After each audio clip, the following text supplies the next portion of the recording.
Hey folks, today is the day we finally put solar on Bruce. I'm going to show you exactly how I did it. I'm certain you've guessed by now, this is Bruce.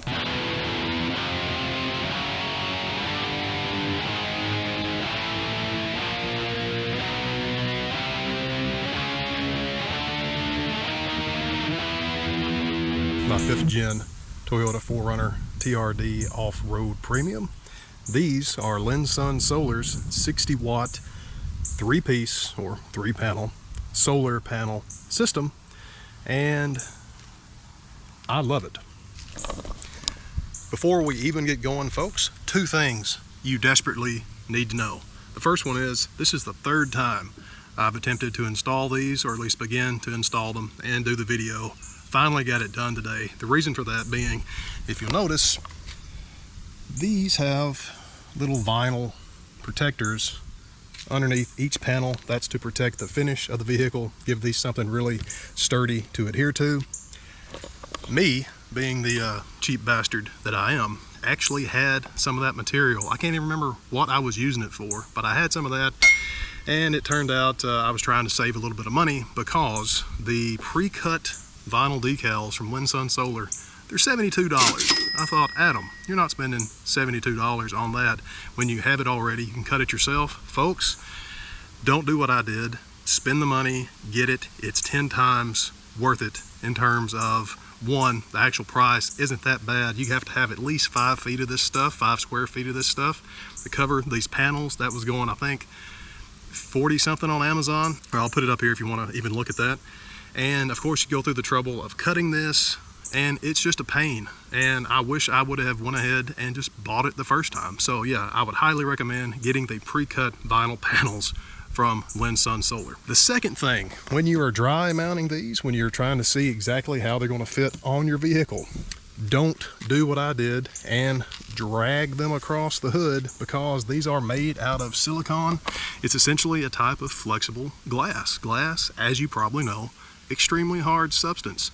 The clear coat on the vehicle, not so much. So yeah, there's a little white line going all the way down, scratched to the primer on the hood here. You really can't see it now that it's covered up with the panels, but yeah, when you're dry fitting these, be very careful. Don't scratch your paint. So let me show you exactly from beginning to end how I installed this 60 watt Lensun 3-piece solar panel system on old Bruce, and then we'll wrap up at the very end, show you a few things that I learned that are really going to help you out when you go to install yours. Let the fun begin, folks, and we're going to start with the hood prep. You saw me actually cleaning off the hood with the garden hose. Now I'm going to clean it off with some 99% isopropyl alcohol and just a regular shop rag. You can use a lot of things for this. Essentially all I'm doing is making sure that the hood doesn't have any residue on there, especially any kind of grease, any oil. You would be shocked at just how dirty even a clean car might be, especially if you wax your car, anything like that. This alcohol is going to take that right off of there and shouldn't, as far as I know, damage the finish.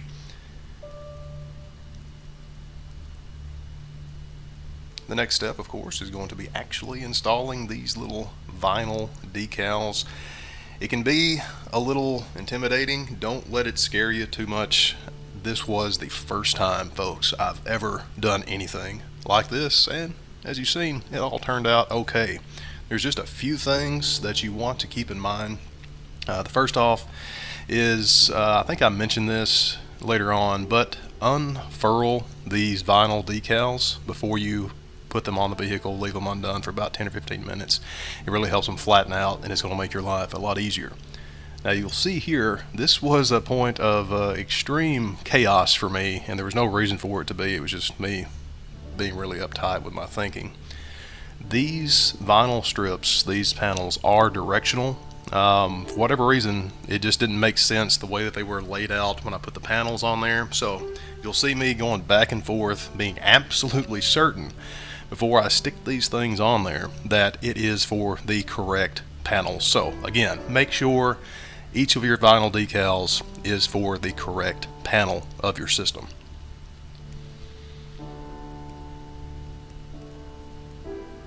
While I'm getting it lined up here, I'll tell you a little bit about what's in the frame. That spray bottle is just a mixture of 3 or 4 drops of regular dishwashing detergent with some plain water. I'm going to use that as we adhere these decals because it's going to give us a lot of wiggle room as far as actually being able to position these exactly where we want them. I'm just taping down the entire decal with some painter's tape. As you'll see, folks, we will go through this. It is completely unprofessional, unscientific. This is just how I did it. My mentality was put one side on and then essentially base everything else around that. So I'm just more or less eyeballing this to put this first one on there, get it exactly where I want. I gave it one more dust off with the alcohol. Now we're going on with that soap and water solution. This was the worst one in terms of, I think, application. It went on there easy enough, but there's a few bubbles, and I think that might be caused by the few paint chips in my hood from just a few years on the road, but I'll talk about that more in a second. What I'm doing here, again, wet down the hood with that soapy water, tore off about half of the paper backing, and I'm going to just smooth that on. Now here was my first mistake. I shouldn't have just used my hand like that. I should have used that little blue card right there at the bottom left of the frame that came with the decals. I think that's what might have introduced some bubbles, and I don't think here I had quite enough of that soap water solution. Absolutely drench it. That's what I end up doing later on, and it worked out a lot better. I would also recommend wetting your hands before you even start trying to touch these vinyl decals. It just made manipulating them a lot easier when my hands were wet. And here again, I should have just sprayed down that whole portion before I stuck down the decal. But like I said, for a first time, it actually turned out okay.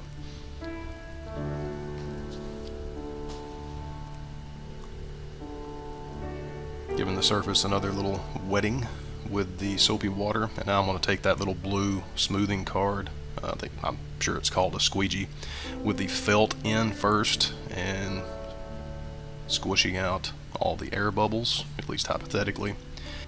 I go over the entire decal, and like I said, you can see some bubbles already forming. I don't know, again, if that was the way I laid the decal on there, if it's because of some paint chips, or what exactly happened, or a combination of all those. I'll give you a little tip. You can do this, and I actually did do it off camera. Those little bubbles, if you absolutely can't get them squeezed out from underneath that vinyl, take a pin or a little needle and put the tiniest little pinhole in that, and that can help release some of that trapped air underneath there and help flatten that out. But be very careful. Don't make the hole overly big because you can introduce all kinds of problems naturally.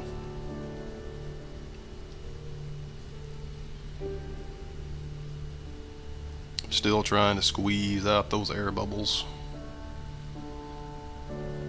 And there's the finished product. You can see a few of the little bubbles in there. I haven't taken the pen to them yet, but they ended up being a little bit less than that.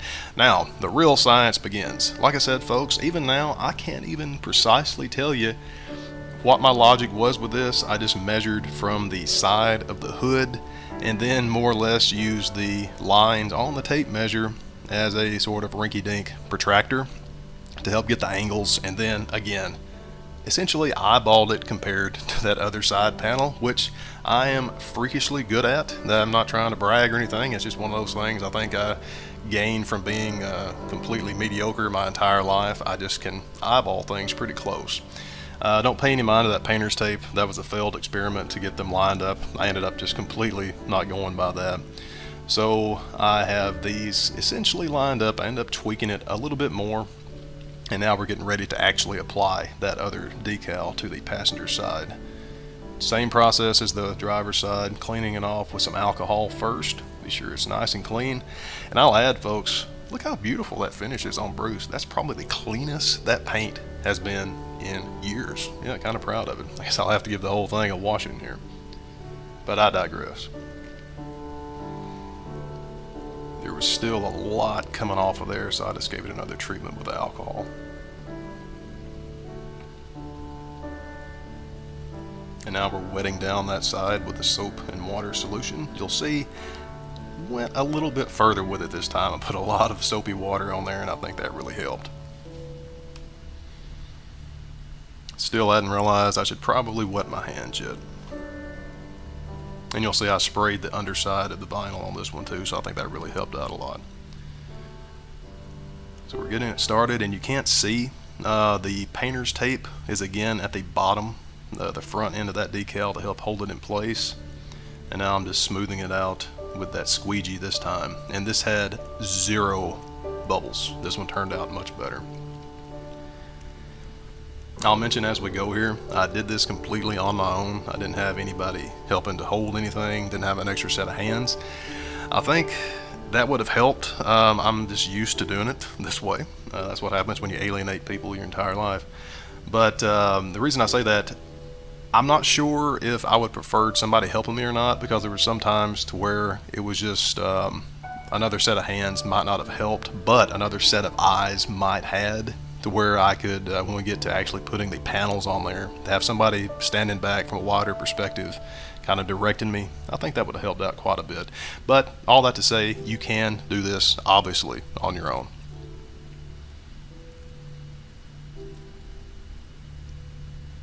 Peeling off that backing paper. This one was a little more difficult to get off of the paper, but not too bad.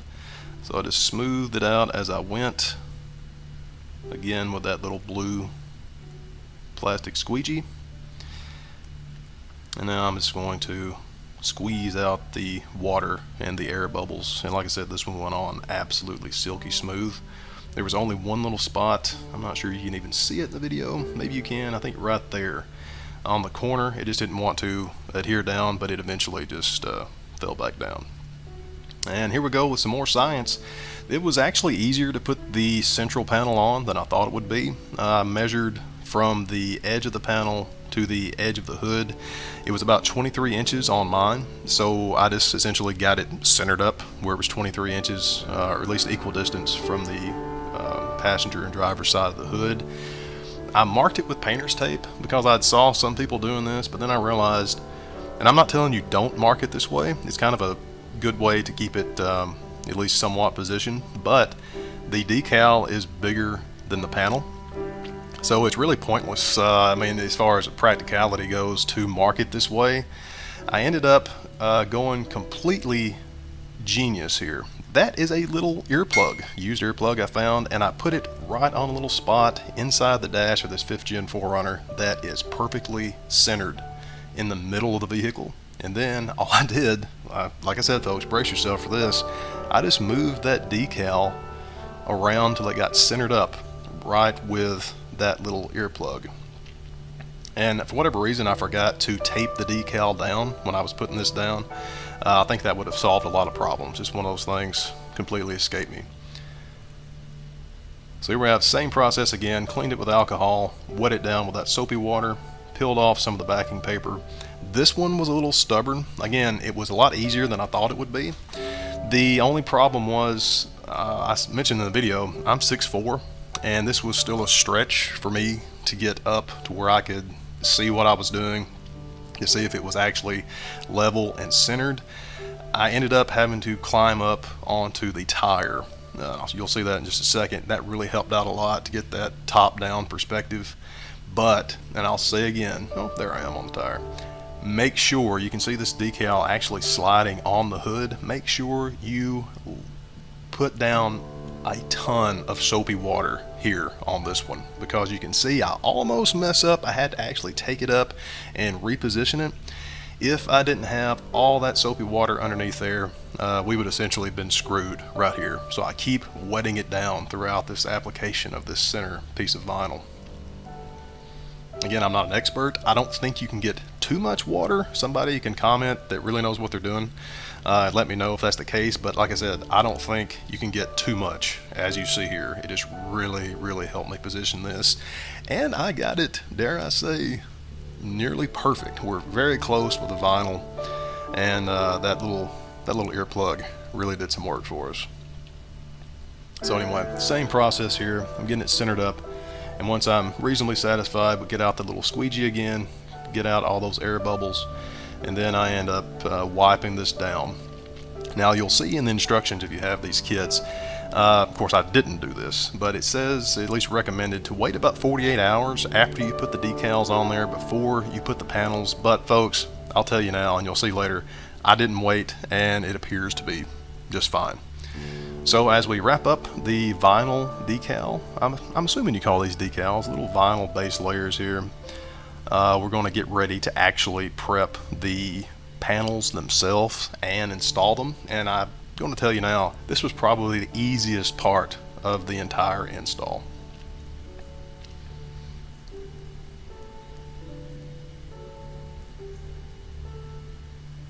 Isn't that beautiful? Alright, so let's move inside and get these panels ready to go on old Bruce here.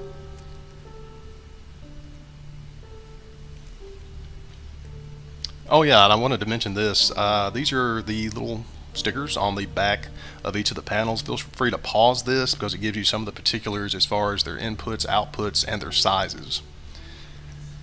So let's go into mounting the panels. We've moved inside here, and I'm telling you guys, that light is absolutely beautiful. Note all of Leia's little personal sweater hairs all over the floor. It's one of those things I have to deal with. So I used 3M tape, 2-inch 3M tape. I'll show you a little bit better view of that in just a second. The prep for the panels, this is the underside of the panels, so they're top down now. It's essentially the same thing as the hood. Cleaned them off and then put some 99% isopropyl alcohol on there, and of course blew off the little Leia hair. You can see me putting the tape down now. This was one I kind of went just willy-nilly with it. I'm not gonna lie, folks, I was really ready to get these on there.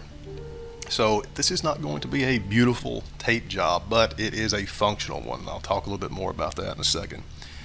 If I had to do over again, I would have probably moved the tape out just a few more millimeters towards the edge of each one of these panels, because when we move over to the little side panels, there's a little bit, I don't know if we call it a lip or not. I should have put a piece of tape at the front end horizontally, and I'll show you more about that later in the video.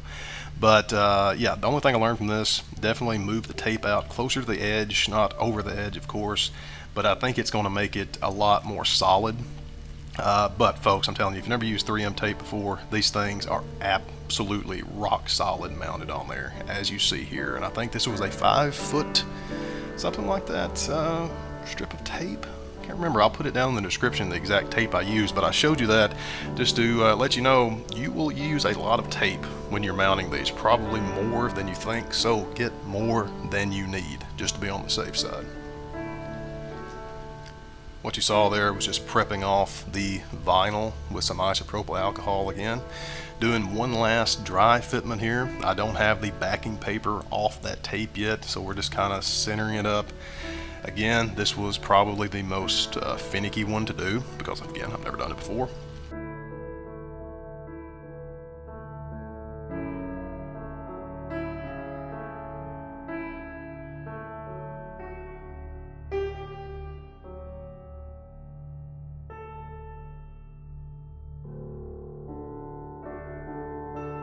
And we'll get into that. I tore the tape, the backing paper of the tape, because I stuck down the side. You can see me trying to peel off the tape here, the backing paper of the tape, that is. Essentially, it didn't leave me a lot of room to peel off the other side. I ended up having to go all the way down to the bottom, starting from that end and going back up. So I would recommend when you do this, no matter how you do it, make sure you either peel all the paper off your tape, or at least leave yourself plenty of room to get up under there and peel it as you go. As you'll see, I didn't do that here, so it turned out to be a little more difficult, but overall, not too bad.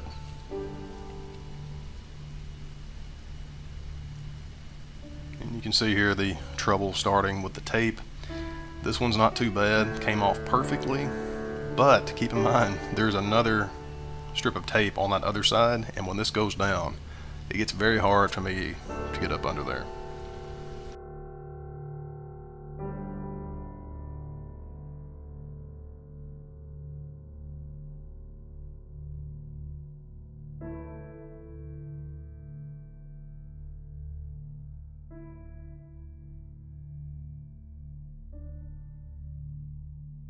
Yeah, you can see already that's a little bit of an issue. And I'll mention no longer than that tape had been on there. It was already, I don't know if I could have got that off of there and repositioned it. Actually, I know I couldn't have. So I started from the bottom, went up, tore it just a little bit, but I did finally end up getting all the paper out from under that tape. And down we go.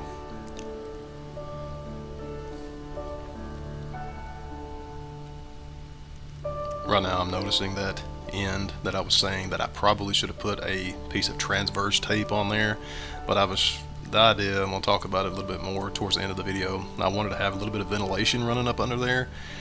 This thing is not going to go anywhere, folks, but like I said, if you don't want any play at all in that, definitely probably put a piece of tape there at the end.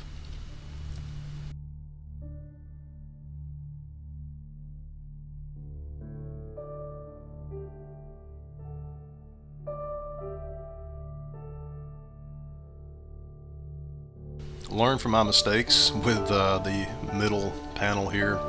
I actually had a little bit of a bravery test. I just took all the backing paper off all that tape, and this is where another set of eyes would probably came in handy, but got up top on the tire, looking down, centered it up, got the very edge stuck, and then essentially just rolled it down. Now 5th gen 4Runners that have the scoop, of course you have to do the 3-panel setup like this because of the scoop, but that dips down slightly where I'm rubbing with my right hand now as you move towards the dash of the vehicle. So be sure that you really press that down, get that 3M tape in that dip to be sure you get some solid adhesion.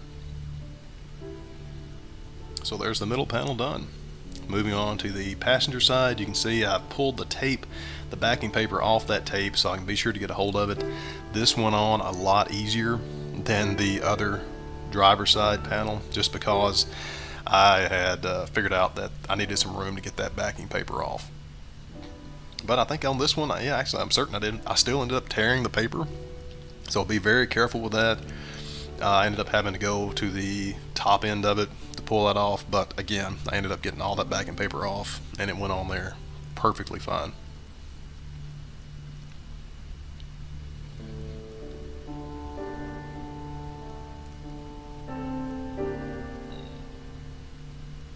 And one of the reasons, folks, that I'm showing you the entire uncut process of this is because I think this is what gives people the most anxiety about putting on something like this. True, you can mess it up, but it's not going to be detrimental, and you can always, if you have to, order some more vinyl or something, start again. It's not going to be that big of a deal, so just try to relax with it, and once you commit to putting them on there, just commit to it, and I think you'll be surprised at just what you can do here on your own.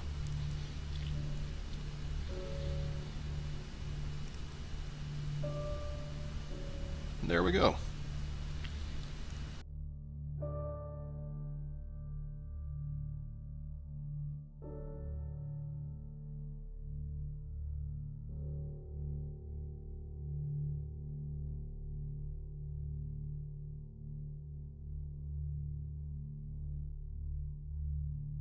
Now that I've got them all relatively firmly stuck down to the vinyl, I take that little squeegee, wet it again with just some plain, actually no, this was some soapy water again. Then I went over each one of the panels to be sure that that tape was really stuck down firm onto the hood.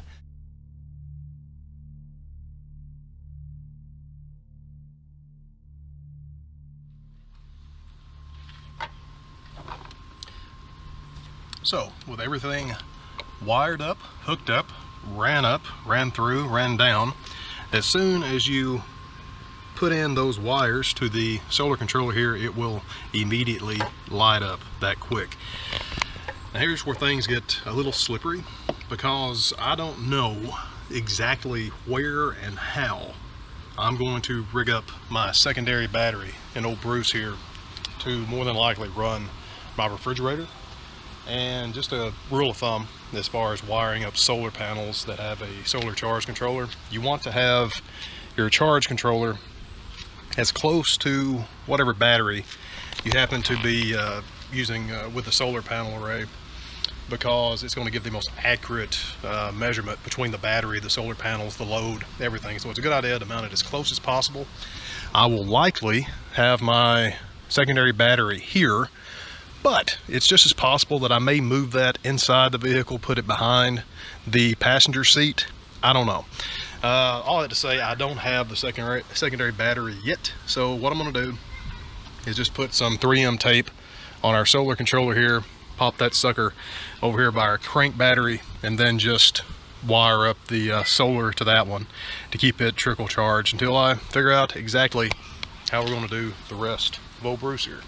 Now with the kit, Lensun has included some more of these little connectors and some little 3M tape back little bundle quick ties, and these are what I'm going to use to kind of get all this wiring a little bit more tidy before I hook it up to my crank battery. So let's do that. It was here I realized during the editing of this video that I didn't actually show what those little supposed extra connectors were for, and in the rest of the video you really can't see them too well, but this is what you're looking at.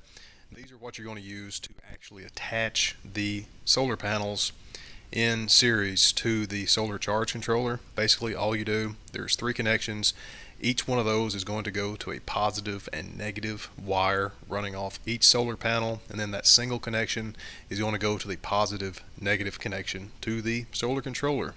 They will only go on there one way. It's nearly impossible to mess it up. It's very simple. Like I said, I didn't actually show that very much in the video, but that's exactly what it looks like. Oh look, it's one of those ubiquitous under the hood shots. I want to take just a second to tell you about how I've attached our little solar controller here. Generally, you don't want to have this under the hood because of the heat. The more heat, the less efficient the solar readings are. So I went ahead and opted for the supposedly heat resistant, water resistant, dirt resistant version of this 10 amp solar controller. What I've ended up having to do was clean off a spot right here on this bare metal on the crank battery side of old Bruce here, put down a piece of 3M tape onto the metal, put some little foam window sealing on top of the 3M tape, put another piece of 3M tape on the back of the solar controller, and then stuck that bad boy on there. Now that should be plenty because this thing weighs next to nothing. I almost put Velcro on there, but I had this, so that's what I'm gonna do. I'm thinking that should be fine. Even if this thing falls off, it doesn't have anywhere to go.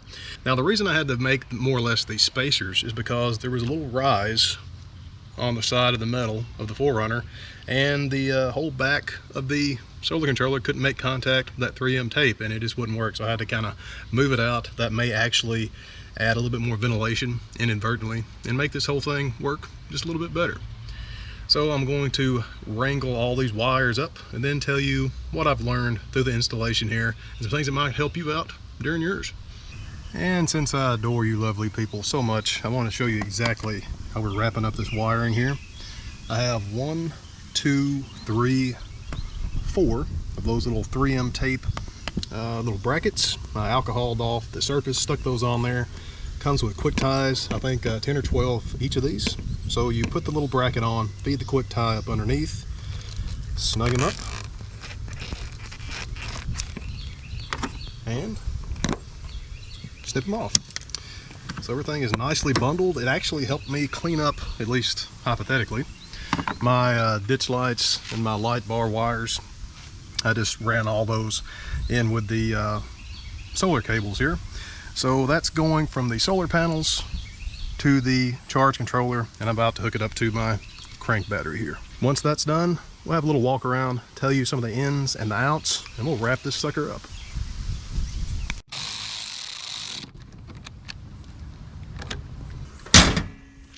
So that's all she wrote, folks, for the Lensun 60 watt 3-panel system here.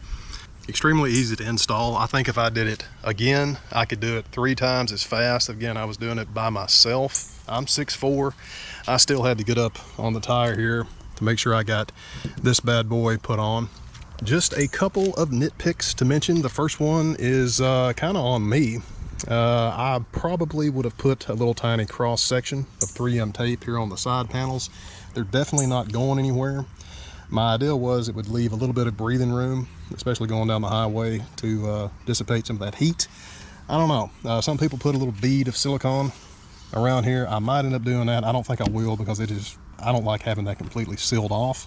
I don't think that's going to be an issue at all, but like I said, it does stick up just a little bit. The other thing, and like I said, it's a small thing, the panels have Lensun's logo, which is actually rather nice, on each one of them. That doesn't bother me a bit. The only thing that absolutely destroyed me was they had a little barcode right here on the central panel. It was white, it stuck out like a sore thumb. I really wish that was put on the back side, so I took a Sharpie and just covered that up to make it a little less noticeable.